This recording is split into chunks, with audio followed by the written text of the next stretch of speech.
Guys, did you know that an average human being spends about 1/3 of his or her life sleeping? Sounds like quite a lot, doesn't it? Well, it actually is. And that's the reason to why ergonomics of sleeping is so important.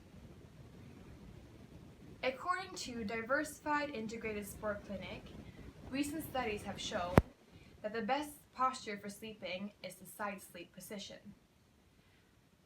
However, there are also other many things you need to take into consideration in order to maximize your sleeping experience. Okay, so now you're informed that the side sleep position is the best posture. But let me demonstrate this for you.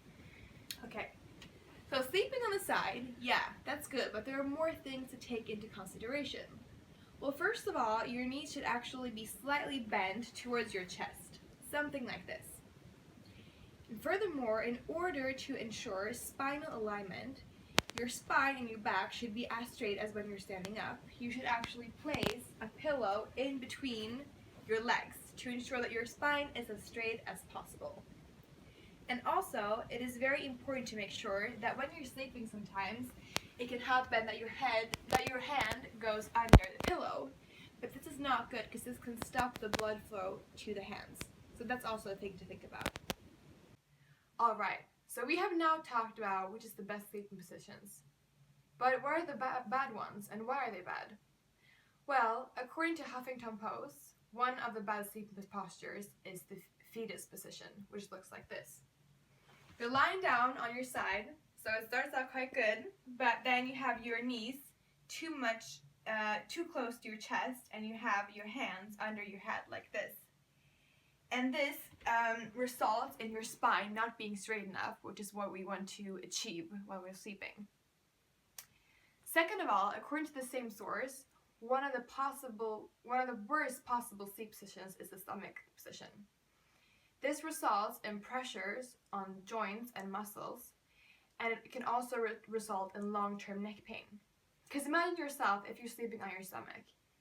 You're not sleeping with your head face down, because that will result in you not being able to breathe. You either have your head to the right or to the left.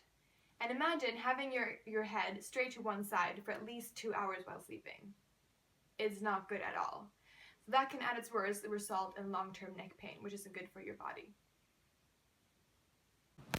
And now I'm going to hand over to my colleague Christy, who's going to talk to you more about mattresses and pillows and how to ensure good ergonomics of sleeping.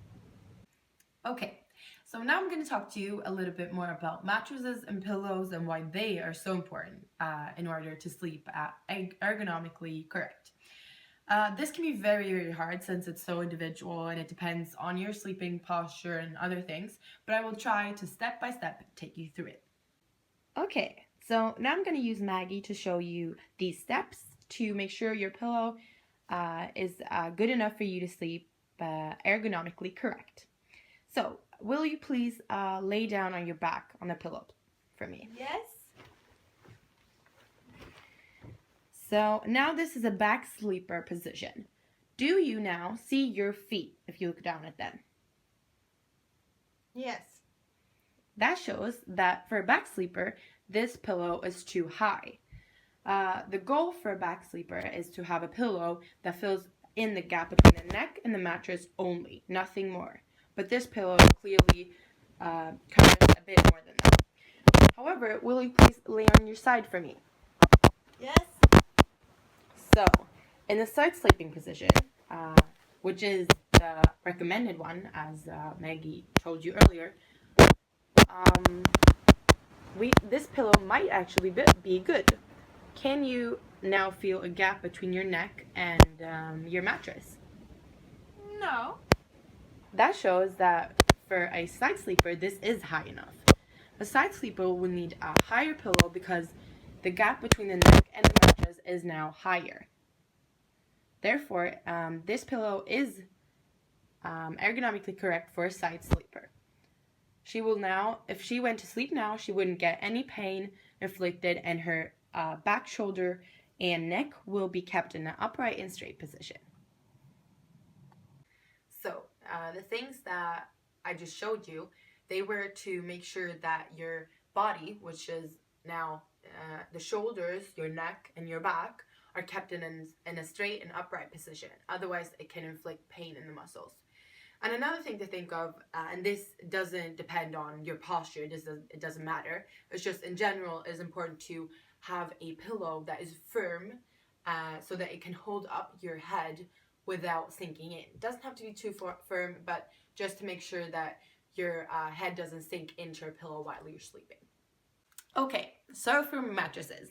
The mattress should be firm enough to maintain good neck support and alignment. So even if for most people in the moment a softer mattress will feel better, it is not necessarily the best option ergonomically. It doesn't have to be too firm, just make sure it's not too soft. Another tip is that every 8th or 10th year you should probably consider supplying a new mattress for your bed, because it will be worn out and it won't give you the same support as it used to. Therefore, it won't be very good ergonomically. But other than that, the ergonomics in how to sleep on a mattress and what mattress you should use is very individual. I can't give you any more tips that will generally fit in on the majority, because it is so individual. It depends on prior pains in your body, what body type you have, and all these other types of stuff. So those are the only things that I can say regarding mattresses. Okay, so apart from thinking about our pillows, our mattresses, and our posture, what else can we do? Well, there is actually this one great app called Sleep Cycle Alarm Clock. And this is an app which makes sure to wake you up in your lightest sleep stage possible. Because when we sleep, we all go through different sleep cycles, which all last for about 90 minutes. And within the sleep cycle, we all go through light sleep, deep sleep, and also a dreaming stage known as the REM sleep.